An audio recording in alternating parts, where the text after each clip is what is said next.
Battery electric current तब पैदा करती है जब उसका पॉजिटिव एंड कैथोड और नेगेटिव एंड एनोड को एक कंडक्टिव पाथवे से जोड़ा जाता है एक बैटरी पर चलने वाले डिवाइस में। ये पाथवे तब इलेक्ट्रिसिटी कंडक्ट करता है जब तीनों कंपोनेंट्स, दो इलेक्ट्रोड्स और एक इलेक्ट्रोलाइट आपस में रिएक्ट करते हैं। ये रिचार्जेबल एल्कलाइन बैटरीज हैं जो सालों साल चलती हैं अगर इन्हें ध्यान से इस्तेमाल किया जाए। फैक्ट्रीज इन बैटरीज का प्रोडक्शन शुरू करती है निकल प्लेटेड स्टील से, जिन्हें ओवल पीसेस में पहले कट किया जाता है और हर पीस को एक ट्यूब का आकार दिया जाता है जिसे कंसोल कहते हैं। इस कंसोल में कुछ खास केमिकल इंग्रेडिएंट्स डाले जाते हैं जैसे कि ग्रेफाइट जो इलेक्ट्रिसिटी कंडक्ट करता है, सिल्वर कैटलिस्ट जो केमिकल प्रेशर को कम करता है, मैंगनीज डाइऑक्साइड कैथोड का एक अहम इंग्रेडिएंट है, बेरियम सल्फेट कैथोड इंग्रेडिएंट्स को बांधने में मदद करता है और जिंक एनोड का मेन इंग्रेडिएंट है। एक जेलिंग एजेंट की मदद से जिंक पार्टिकल सस्पेंड हो जाते हैं और इससे पोटेशियम हाइड्रोक्साइड इलेक्ट्रोड से रिएक्ट करता है जिससे इलेक्ट्रिसिटी पैदा होती है। ये 25 हेड वाली प्रेस कैथोड की पाउडर्ड केमिकल्स को हॉलो पेलेट्स में बदल देती है। ये प्रेस लगभग 25,000 पेलेट्स हर घंटे तैयार करती है। एक मशीन जिसे कंसोल प्रेस कहते हैं हर एक कंसोल में 3 पेलेट्स इंसर्ट करती है। 3 इसलिए क्योंकि पेलेट्स इतने नाजुक होते हैं कि 3 छोटे पेलेट्स एक बड़े पेलेट के मुकाबले ज्यादा आसानी से काम करते हैं। स्लो मोशन में इंसर्शन कुछ ऐसे दिखाई देते हैं।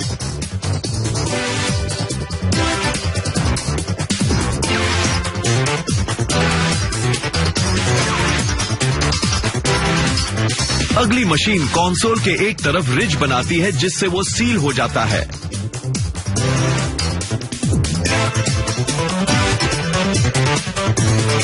प्लास्टिक होल्डर्स यानी कि पक्स के जरिए कंसोल को सीधे पकड़ा जाता है जब तक नोजल इन पर सीलेंट लगाता है जो कि कंसोल का नेगेटिव एंड है।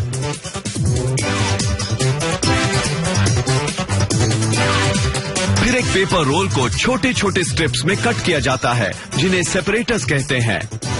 इनमें माइक्रोस्कोपिक होल्स होते हैं जो आयॉन्स इलेक्ट्रिकली चार्ज्ड मॉलिक्यूल्स को कैथोड और एनोड के बीच बहने में मदद करते हैं। एक मशीन के जरिए गर्म ग्लू सेपरेटर पर लगाया जाता है जो रोल होकर पेपर के पॉजिटिव एंड को सील कर देता है।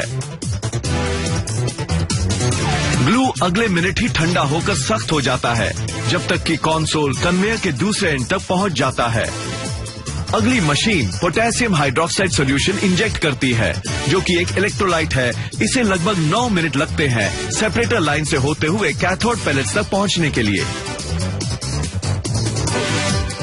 अब नोजल्स जिंक जेल के लगभग 0.15 आउंसेस एनोड कैविटी में इंजेक्ट करते हैं।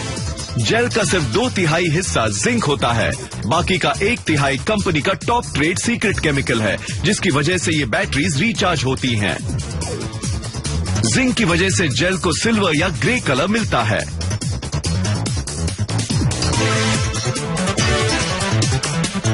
एक वेल्डिंग मशीन के जरिए 1.5 इंच लंबी नेल्स को बैटरी के कैप पर लगाया जाता है। इसी जगह करंट डिस्चार्ज होने से पहले जमा होता है।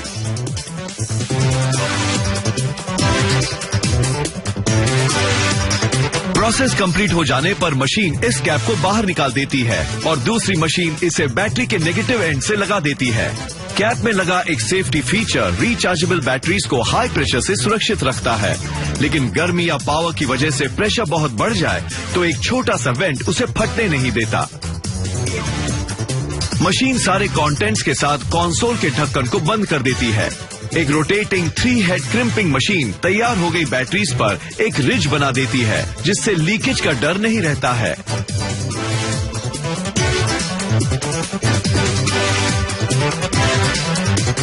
एक इलेक्ट्रिकल टेस्टिंग मशीन हर बैटरी को 200 मिलीसेकंड तक टेस्ट करती है, ये कंफर्म करने के लिए कि इनमें कम से कम 1.5 वोल्ट्स हैं। ये बैटरीज तैयार हैं तुरंत इस्तेमाल के लिए, इन्हें चार्ज करने की जरूरत नहीं। लेबलिंग मशीन लाइट सेंसर्स के जरिए बैटरी की केसिंग को टाइम करती है। इसके प्लास्टिक लेबल पर टेक्निकल इंफॉर्मेशन लगा होता है जो इसे और ज्यादा इंसुलेशन देता है। लगभग 3 सेकंड तक करीब 170 डिग्री सेल्सियस टेम्परेचर पर ओवन में रहने के बाद लेबल्स बैटरी पर कस कर लग जाते हैं।